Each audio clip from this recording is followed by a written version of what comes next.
You may be looking at a lot of new printers and asking yourself, are they really that much better than this Ender 3 that I occasionally yell at and threaten to use as a doorstop when my prints don't stick to my 5 years of accumulated glue stick on my unwashed print bed? Well, I've asked myself that many times, and finally decided it was time to figure it out. So what does the X1, or P1, or K1, or K2, or S1, or M1, or H2 have that this sweet bed slinger, circa 2018, does not? Well, first off, a name that is a single letter followed by a number, created by a marketing executive that was paid an insane amount just to copy the naming format of other printers. They also have a rabid fan base that argues that their letter followed by number printer is better than all the other letter followed by number printers, and that you should just get the one that they back and stop playing. Past that, they have a CoreXY motion system with long, hard rods and rails and bearings that you can use to make a sub 10-minute benchy to flex to people on the internet. Luckily for you, yes you, with only a bunch of printed parts, some swearing, and the realization that 1,500 piece of M3 bolts you bought from AliExpress is actually counting 800 washers in that total, there is a way. Not only can your printer have a cool name that is not only a letter followed by a number, but it also has 2 more letters after that number. It can also have a CoreX motion system with long, hard rods and bearings, and I guess rails if you feel like you're into that sort of thing.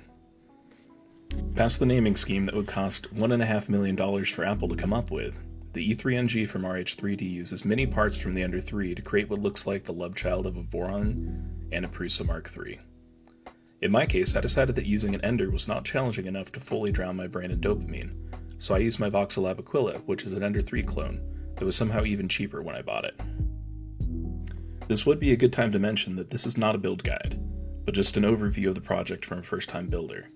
If you want to build video, you really should rely on someone who is more competent than me, or at the very least has more confidence in their lack of ability. The creator of the project, RH3D, has a few build videos on their page that show many of the steps.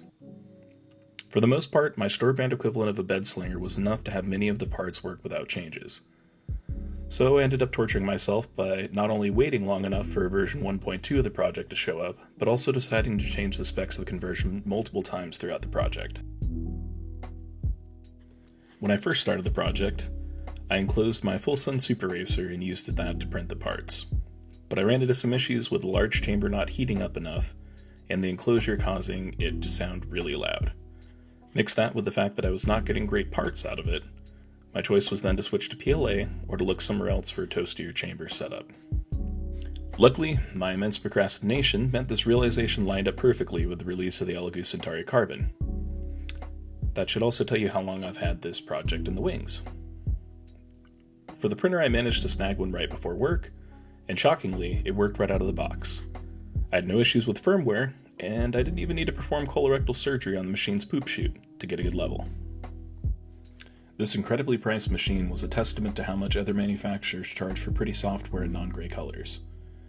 I am glad to see that they did release the source code, but I'm also hoping that we'll soon see the multicolor unit that I know everybody's been waiting on. This was also a great reminder that this conversion project was not about saving money, but more about flexing on YouTube without dropping Voron money on a project. This does seem like a convenient time to mention this video's sponsor, which you may think was Elegoo, as I can already see you typing a comment on me being a shill.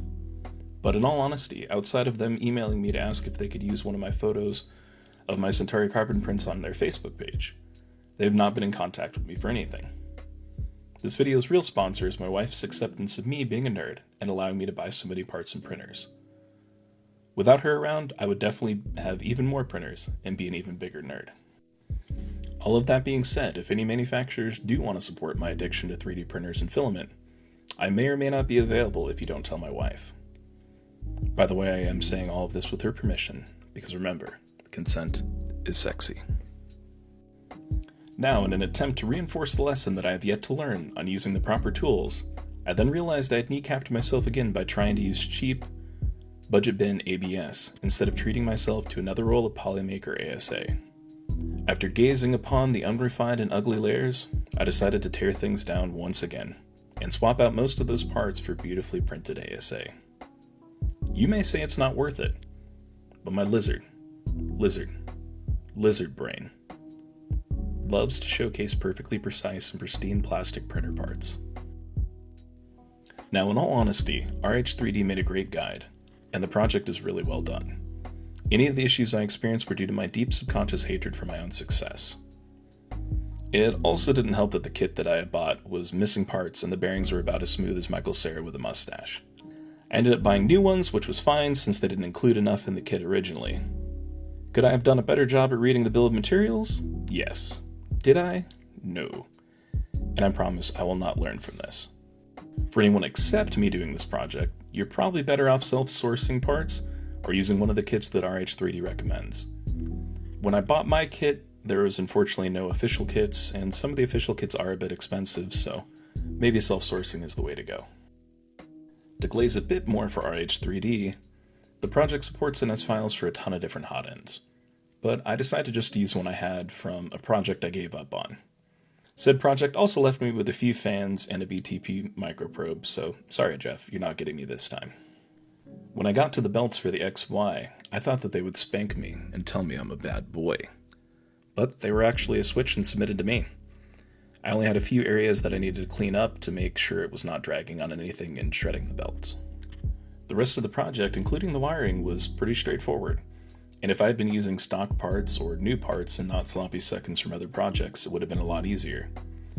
Instead, I proceeded to spend multiple afternoons fighting with my cheap JST crimper, which I found out was not working due to user error. Apparently there are times where you're holding it wrong. One really weird call out for the project is that there's no direction on how to mount the spool of filament or how to run the reverse Bowden to the hot end, or for that matter even the Bowden or the extruder. I improvised this and just used the spool holder from the Aquila since it no longer needs it. Or wait, does that mean this is now the Aquila and it does need it? Well, existential dread away, I felt like having it hang on the side made the most sense, so I printed a part to attach a PTFE coupler tube so I could run it to the hot end. After a lot of cable management that I definitely did, but I'm also not definitely going to show you, everything was wired and ready for Clipper. I then took the BTT pad from my Super Racer, as it's currently dead in the water, and I will not be fixing it until it apologizes. It knows what it did, and it should think about that. Anyways, installing Clipper is easy peasy lemon squeezy if you've done it before and have experience with SSH and Linux. If you think that Linux is for super nerds and SSH is pronounced shush, or if you just have really bad luck and something that worked the last 3 times just stopped working the way that it was, then it's difficult, lemon difficult. I would totally show you how to do this, but I'm not going to, as apparently I fall into the last category and just have bad luck. I ended up spending 4 hours chasing an issue that for some reason seemed not to be an issue for anyone else and was not needed on my last 3 installs. After I finally got everything connected and stole some config files off the internet, I then begged ChatGPT to help me like a good script kiddie. I do want to mention this was before they were responsible for launching missiles at other countries, so I would probably recommend not using them for this anymore. Regardless of genocide in foreign countries, everything was up and running. I did have to put on my 2018 hat and run calibration tests, but after a few tweaks, changing some things, tweaking a few more things, changing some things, it just worked. So now, the payoff at the end of the video, where I ask a question to myself and then answer it to myself. Was it worth it? Well, if all my shenanigans did not dissuade you, and you're interested in learning how printers work or building one, then yeah, it's honestly a really cool project with some very interesting design choices. And not to mention, it's one of the cheaper ones available. While I did everything in my power to make things hard for myself, I didn't give up on this like I do for most of my projects, so that should really tell you something. Now, if you think this was all really boring, and I'm an idiot for putting this much effort into an old printer, maybe it's time to ask yourself, why are you still here? Also, if that's you, I would not recommend this. Go out and just buy an off-the-shelf CoreXY machine that is pre-assembled. I mean, I didn't really save much money on this over buying a budget variant like the FlashForge 5M or the Centauri Carbon or one of the other budget printers. But if you just crave building a 3D printer, it's actually a good place to start. I will admit, fortunately now I'm kind of hooked, so I'm probably going to be spending countless hours trying to make other printers.